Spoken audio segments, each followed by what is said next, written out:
And now Congresswoman Liz Cheney, the number 3 Republican in the House, is in danger of losing her leadership post because she's out of step with the party on the Capitol attack and Trump's role in it. And the rise of Trump loyalists that has led to this rift in the GOP is against this backdrop. A new poll shows 70% of Republicans think President Biden was not elected legitimately. 70%. In any other era, that would be an unthinkable number. Well, they believe this because Republican leaders have been lying, fear-mongering about last year's election results, the election that Biden won fairly and squarely. Last night, I spoke to Republican Senator Roger Marshall of Kansas. When the Capitol was attacked by right-wingers and Trump supporters hoping to overturn the election, he was one of the 6 senators who voted against certifying the 2020 Electoral College results for 2 states hours later. And I asked him about the consequences of decisions like that from GOP lawmakers like himself and whether he has any regret. Here's what he said. It's time to move on. It's time for this country to heal. It's time for a spirit of forgiveness to be happening. Well, we'd all love to heal. We would all love to move on from this shameful episode of our country. But here's the thing. The reality is Republicans and their followers haven't moved on from the election. Like case in point, the elected officials who are enabled it or are complicit with their silence should be held accountable. In Arizona, as you see in this video right here, Republicans are still trying to overturn the 2020 results and fuel paranoia with a partisan audit of ballots after 2 prior audits already found no issues and only confirmed the results, the fact that Trump lost that state. Well, this year, Republicans in almost every single state legislature have introduced new voting restrictions, and they're using lies like rampant voter fraud to justify the measures. And the most powerful Republican, the man who lost the 2020 election, is still ranting to whomever is within earshot at Mar-a-Lago 6 months later, claiming the actual real result of the election he lost will come out any day now. Let's see what they find. I wouldn't be surprised if they found thousands and thousands and thousands of votes. So we're going to watch that very closely. And after that, you'll watch Pennsylvania and you watch Georgia and you're going to watch Michigan and Wisconsin and you're watching New Hampshire. They found a lot of votes up in New Hampshire just now. You saw that because this was a rigged election. Everybody knows it. Fact check, not true. Just have to say that again. And the same GOP propaganda that led to a deadly attack on the U.S. Capitol, as you see, it hasn't gone away. That is why I challenge every single Republican I have on this show who voted to overturn the election. They don't get to have everyone sing Kumbaya until they stop repeating the same baseless claim that caused this. I'm joined now by CNN chief media correspondent and host of Reliable Sources, Brian Stelter, and New York University journalism professor Jay Rosen, who has written about this issue. He's been very vocal on Twitter about this issue as well. Gentlemen, thanks for coming on the show. Thanks.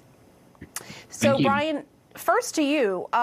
I'm curious what you think as you have watched this play out, how Republicans have been since the election, since the insurrection. Has anything stood out to you about how Republicans have shifted the way they talk about the election and the Capitol attack? Well, as reality has gotten worse, as it's gotten more damning, more embarrassing, as more indictments have been handed down, as more and more of the rioters have been held accountable, reality must be denied. That's been the approach of the right-wing media, the pro-Trump media, and allies throughout Congress and on Capitol Hill.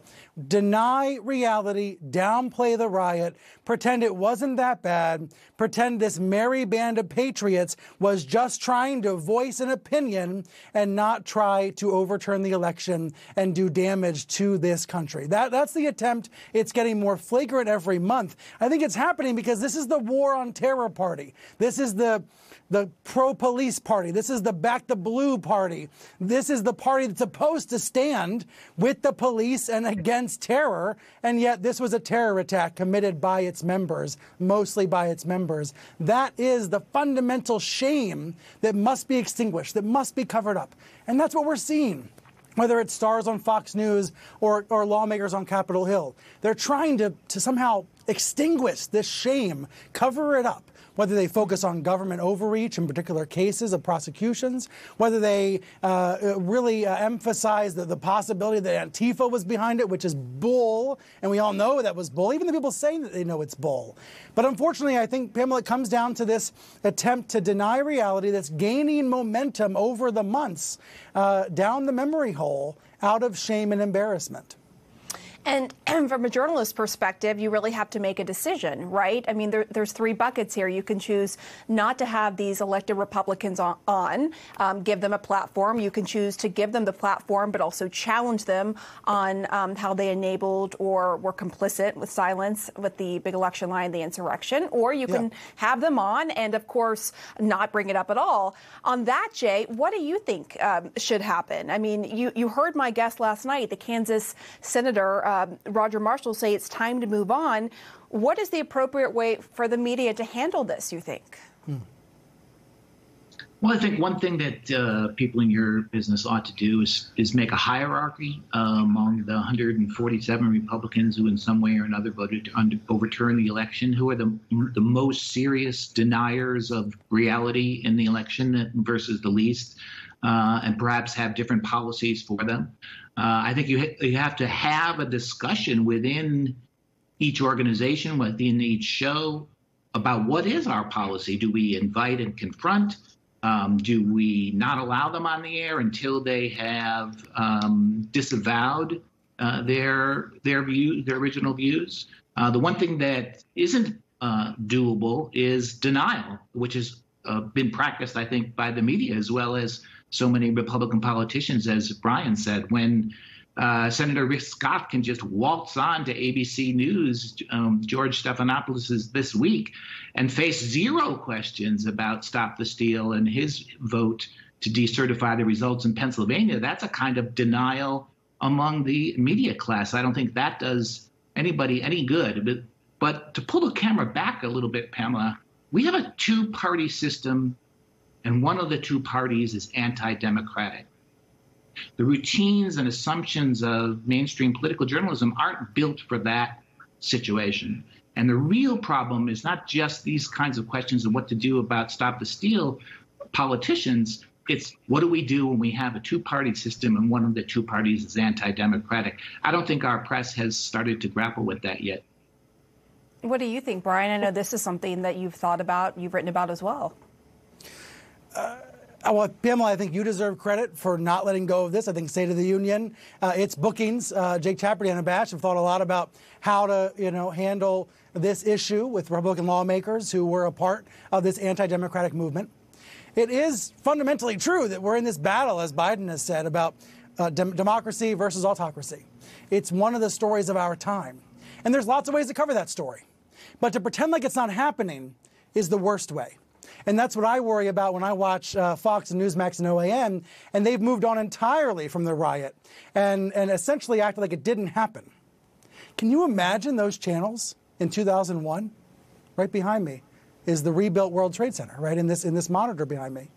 But to think about those networks in early 2002 pretending that the towers hadn't been taken down by terrorists, obviously what happened on January 6th of a different magnitude. Thank God, a lower magnitude.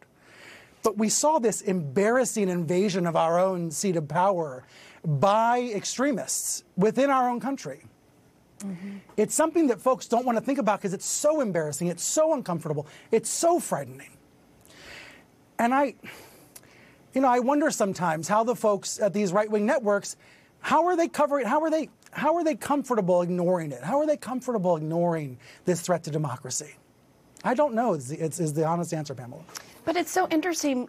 They're ignoring that, and yet they're still pushing GOP propaganda about, the big election lie. I mean, that's the thing. You saw it. I mean, you're seeing it play out in Arizona with this audit going on. And, Jay, I've talked to some Republican officials, politicians privately, who say they don't want to go near this issue. They say it's like the third rail. They know Biden was legitimately elected, but if they say so publicly, they will just get hammered by their constituents and their political career would end in their mind. We have seen that play out publicly to an extent with Mitt Romney, Liz Cheney, and others. So, by journalists ignoring this issue and not bringing it up, are you just giving Republicans who don't want to be held accountable for what's happening in their party exactly what they want? I mean, as you've seen on this show, I've chosen to put it out there, invite Republicans on, but hold them accountable. What do you think about staying silent, Jay?